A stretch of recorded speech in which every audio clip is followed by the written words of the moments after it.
galab wanaagsan daawadayaal waxaa socda weli wadahadalkii u dhexeeyay Ukraine iyo Ruushka oo ka dhacay magaalada Istanbul.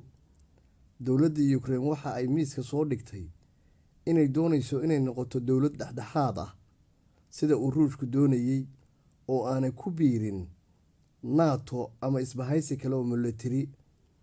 taa beddelkeedana waxay doonaysaa ballanqaad nabadgelyo oo sugan. waxay sheegtay inay u baahan tahay in dowladaha Poland, Israel, Turkiga, Canada ay ka mid noqdaan dowladaha ballanqaadka sameynaya lana gelaya heshiiska dalka Ruushka in uu weerarka joojiyo kadibna aanu dib u soo weerarin maadaama aanay ku biirayn isbahaysi difaaca. sidoo kale miiska waxay soo saareen waxaa ka mid ah in 15 sano soo socda wixii dhex mari doona Ruushka iyo Ukraine ay noqdaan kuwo lagu xalliyo wadahadal oo keliya, dibna ay uga hadli karaan labada dowladood kareemiyadii Ruushku la wareegay. waxaa loo muujiyay niyad wanaag wadahadalka maanta ka bilaabmay magaalada Istanbul. madaxweynaha dalka Turkiga waxa uu sheegay inaan labada dhinacba laga ogolaan karin guuldarro. waxa uu ku dhiirigeliyay inay ka soo saaraan halkan wax ku ool ah oo ay ku wada kulmi karaan. labada madaxweyne uu damacsan yahay inuu isugu keeno Turkiga waa madaxweyne Zelensky Ukraine iyo Putin-ka Ruushka. sidoo kale xogaha aynu ka helay gudaha dalka Ukraine waxay sheegayaan in wadahadalka dartiis uu Ruushku yareeyay weeraradii uu ku hayay magaalada caasimadda ee Kiev oo dhowrkii saacadood oo wadahadaladaas ay socdeen aanu wax duqeyna halkaa ka geysan. wasiirka arrimaha dibadda Turkiga oo ka hadlay kulanka maanta dhex maray labadan dal waxa uu sheegay in uu yahay mid aad loo soo dhaweeyo maadaama labadii toddobaad la soo dhaafay dagaal uu socday oo aan wax wada hadal aanay jirin. waxa uu sheegay isu imaatinkooda ay Turkiga wada joogaan inay tahay meel labada dalba ay ku caloolfiyow yihiin kuna heshiin karaan. dowladda Turkigana ay soo dhaweynayso wax kasta oo caawinaad ay u baahan yihiin si ay qodobada u soo saaraan ay diyaar ula tahay.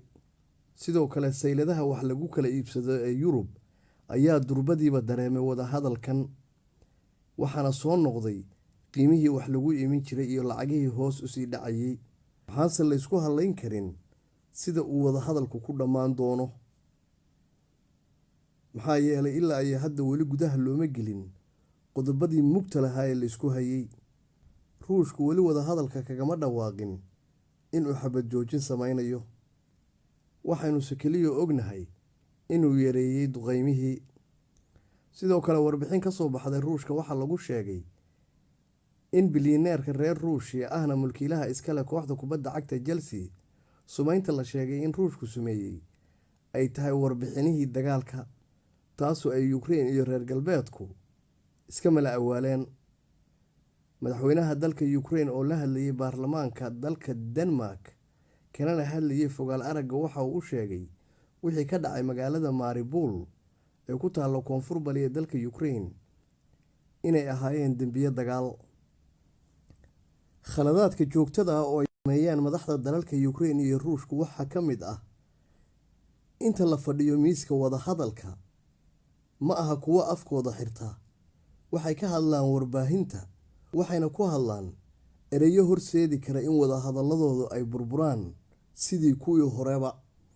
xilliga madaxweynaha dalka Ukraine uu la hadlayay baarlamaanka Denmark kuna eedeynayay Ruushku inuu galay dambiyo dagaal intii uu duqeymaha ku waday magaalada Mariupol, waxay ahayd xilligii loo fadhiyo wadahadalka Istanbul, taasoo wax u dhimi karta wadahadalka. si rasmi ah wasiir ku-xigeenka wasaaradda gaashaandhigga ee dalka Ruushka Alexander Fomin waxa uu ku dhawaaqay in dowladda Ruushku go'aamisay inay hakiso duqeymihii ay ku haysay magaalooyinka Kiev iyo Chernihiv inta uu socdo wadahadalku. dhanka kale madaxweynaha dalka Mareykanka waxa uu khadka telefoonka kula hadlay madaxdii uu toddobaadkii hore kula kulmay Yurub. madaxdaas ay ka mid yihiin madaxweynaha Faransiiska iyo ra'iisul wasaareyaasha Jarmalka, Talyaaniga iyo Ingiriiska, kuwaas oo kala hadlayay xaaladii ugu dambeysay dalka Ukraine iyo wadahadalada Turkiga. inkastoo reer galbeedka lagu yaqaano inay wax carqaladeeyaan, waxaana markhaanti ka ah waxay ku sameeyeen Ukraine oo ay markii hore intay geliyeen dagaal haddana waxba tari kari waayeen.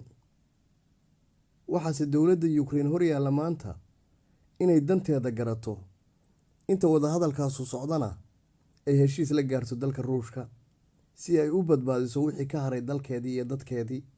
daawadayaal, wixii ka soo cusboonaada iyo go'aamada ka soo baxa wadahadalkan waxaad ku maqli doontaan xogaheena soo socda. fadlan ku xirnaada kanaalka, sabskrayba gambaleelkana furta. mahadsanidin.